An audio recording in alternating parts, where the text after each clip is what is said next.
बस एक चीज देखी जाती है कि अचानक धीरे धीरे हम जाते हैं तो किसी बात करते हैं, अच्छा मैंने तुमको कहीं देखा है, फिर दिमाग पे जोर डालते हैं, उनको याद नहीं आता है कि मैंने आपको कहीं देखा है, या कोई चीज क्या के रख के लोग भूल जाते हैं। ये क्या होता है बॉस?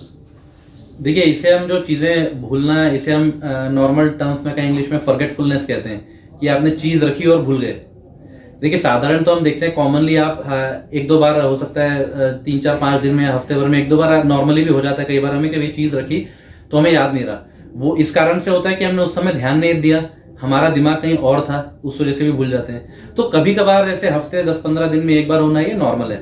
बट हाँ, अगर आप ये देख रहे हो कि आप भाई पहले आपको चीजें याद रह रही थी, अब धीरे धीरे करके आप चीजें भूलने लगे हैं और बड़ी बड़ी चीजें भूलने लगे। जैसे कई बार आपसे हो जाए कि गैस ऑन करके छोड़ दिया है, कई बार आप फ्रिक्वेंटली लाइट ऑफ करना भूल जाएं, नल चालू करके भूल गए हैं। तो ये चीजें जब होने लगे जो कि पहले ना हुआ करती थी आपको, अब होने लग जाएं और ये धीरे धीरे करके बढ़ती जाएं, आपके काम पे असर करने लग जाएं, तब हमें तुरंत से तुरंत अलर्ट हो जाना चाहिए और डॉक्टर से चेकअप कराना चाहिए।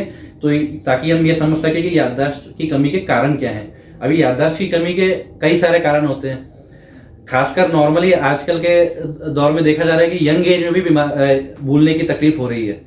साधारणतः मेमोरी प्रॉब्लम या जिसे हम डेमेंशिया भी कहते हैं, ये ओल्ड एज में ज्यादा देखा जाता है, क्योंकि एज के साथ साथ हमारे ब्रेन की नर्व जो है धीरे धीरे डीजनरेट होने लगती हैं, जैसे एक तरीके से कह सकते हैं सूखने लग जाती हैं।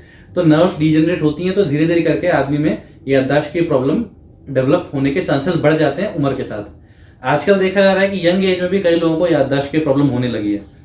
इसमें सबसे प्रमुख जो कारण होता है वो होता है स्ट्रेस।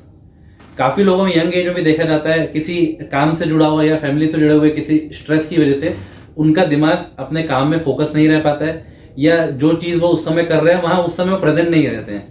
तो आप जब जिस काम को कर रहे हैं, या आपको जब कोई व्यक्ति कोई चीज बता रहा है, आप उस समय उस जगह प्रेजेंट ही नहीं है, आपका दिमाग कहीं और है, तो वो चीजें आपके दिमाग में रजिस्टर ही नहीं होंगी। जब आपके दिमाग में रजिस्टर नहीं होंगे तो आप रिकॉल नहीं कर पाएंगे उसको।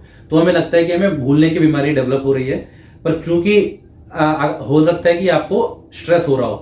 तो अगर आपको साथ में स्ट्रेस है और आप उसके साथ में ऐसा हो रहा है आपके साथ कि हम चीजें भूलने लगे हैं, तो आपको अपने स्ट्रेस पे कंट्रोल करना है, मेंटल रिलैक्सेशन पे फोकस करना है, और आप जिस चीज में ध्यान दे रहे हैं उस समय उस जगह प्रेजेंट रहें, है ना।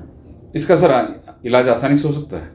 बिल्कुल बिल्कुल। स्ट्रेस टेंशन का पे ध्यान रखना सबसे पहली चीज है। दूसरी चीज, अगर आपको डिमेंशिया की बीमारी भी है तो भी उसका सही तरीके से इलाज करें तो उसका कंट्रोल संभव है। इसमें सबसे जरूरी चीज है जो आपको शुरुआत से ही ध्यान रखनी है, वो अपना खान पान है। खान पान में आपको फ्रूट्स का इंटेक और ग्रीन वेजिटेबल्स, हरी सब्जियों का इंटेक बढ़ाना है। ये जो है आपकी लॉन्ग टर्म में आपकी मेमोरी को मेंटेन रखने में काफी हेल्प करेंगी। चलिए डॉक्टर साहब, आपने बहुत अच्छी जानकारी दी। नमस्कार।